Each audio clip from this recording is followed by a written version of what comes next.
আফগানিস্তানে এত হামলার পরও কেন কোনো বড় শক্তিশালী দেশ আজও পর্যন্ত টিকে থাকতে পারল না? কেন কিভাবে বারবার দারিদ্র ও যুদ্ধবিধ্বস্ত দেশটির কাছে হার মেনেছে রাশিয়া, যুক্তরাষ্ট্র ও যুক্তরাজ্যের মতো বাঘা বাঘা দেশগুলো? কেন সামরিক, অর্থনীতি ও প্রযুক্তিগত দিক থেকে বিশ্বের সবচেয়ে বড় শক্তির দেশগুলো কেন তাদের কেউই আফগানিস্তান দখল নিতে পারেনি? কেনই বা আফগানিস্তানে হামলার পর তাদের লেজ গুটিয়ে পালিয়ে যেতে হলো? এবং কেন বারবার দেশগুলো আফগানিস্তান দখলে নিতে চায়? তাহলে চলুন এ রহস্যের জট খোলা যাক। আফগানিস্তান আয়তনের দিক থেকে ফ্রান্সের চেয়ে কিছুটা বড় এবং জনসংখ্যার দিক থেকে যুক্তরাষ্ট্রের ক্যালিফোর্নিয়া রাজ্যের চেয়ে ছোট। এখন প্রশ্ন, তাহলে কেন সকলে মুখিয়ে আছে এই যুদ্ধ বিধ্বস্ত দেশটির দিকে, আর কেনই বা বারবার পরাজিত হয়েছে? এর বড় একটি কারণ হচ্ছে এদেশের ভৌগোলিক অবস্থা। যেমন আফগানিস্তানের পশ্চিমে রয়েছে ইরান, উত্তরে তুর্কমেনিস্তান, উজবেকিস্তান ও তাজিকিস্তান, পূর্বে চীন ও পাকিস্তান। তাই আফগানিস্তানে স্থল হামলা চালাতে হলে অন্য দেশ ব্যবহার করতে হবে। আর যদি বিমান নিয়ে আফগানিস্তানে ঢুকে যায় তাহলে এর শহর নিয়ন্ত্রণে নেওয়া কঠিন, কারণ দেশটিতে অগণিত পাহাড় ও পর্বত রয়েছে হিন্দুকুশ পর্বতমালা। আর এই পর্বতমালা এত বড় যে সেখানে যাতায়াত করা বড় কঠিন।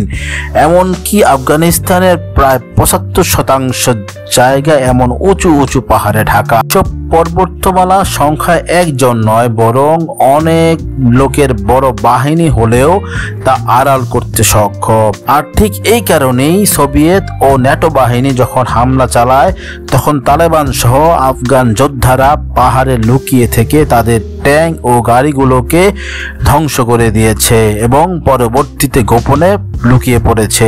এবং আফগানিস্তানের রাস্তাগুলো ছিল বড় কঠিন। বাহিরের দেশ থেকে কোনো লোক এসে সেখানে টিকে থাকা প্রায় অসম্ভব। সবচেয়ে বড় যে বিষয়টা হচ্ছে তা হচ্ছে আফগানিস্তান ও পাকিস্তানের মধ্যকার ২০০০ কিলোমিটারের বিশাল সীমান্ত, এবং এটা পরিচিতি সারা বিশ্বের সবচেয়ে বিপজ্জনক সীমান্ত হিসেবে।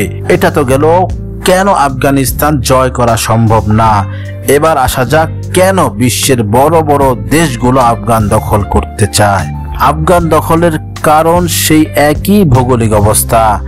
দেশটাকে এশিয়ার কেন্দ্রবিন্দু বা হৃৎপিণ্ড বলা হয়, কারণ এদেশে সেন্ট্রাল এশিয়া, সাউথ এশিয়া আর মধ্যপ্রাচ্যের ওপর নজরদারি রাখার জন্য খুবই গুরুত্বপূর্ণ।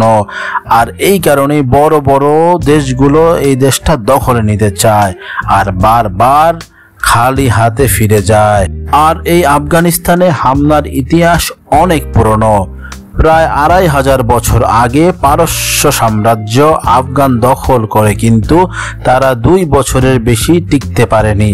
এরপর প্রাচীন গ্রিকের রাজ্য মেসিডনের রাজা আলেকজান্ডার দ্য গ্রেটও আফগান হামলা চালায়, কিন্তু তিনিও ৭ বছরের বেশি টিকে থাকতে পারেনি। এরপর মঙ্গল, তাজিক, শিখ, মুঘল সবাই কোনো না কোনো সময় আফগান দখলে নিয়েছে, কিন্তু কেউই ১ থেকে ২ বছরের বেশি টিকে থাকতে পারেনি।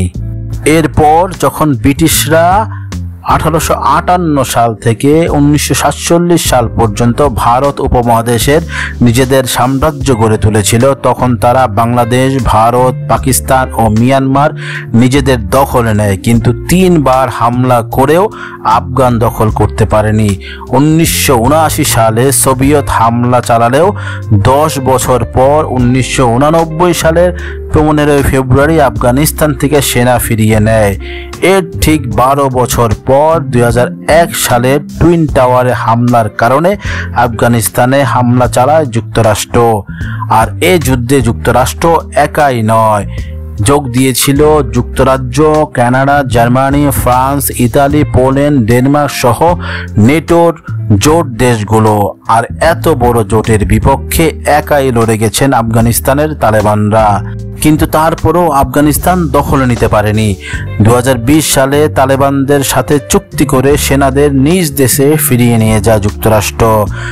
বিশ্লেষকরা বলছে ২০ বছর যুদ্ধ করে যুক্তরাষ্ট্র আফগানিস্তানের কেবলমাত্র ১৫ ভাগ দখল করতে পেরেছিল।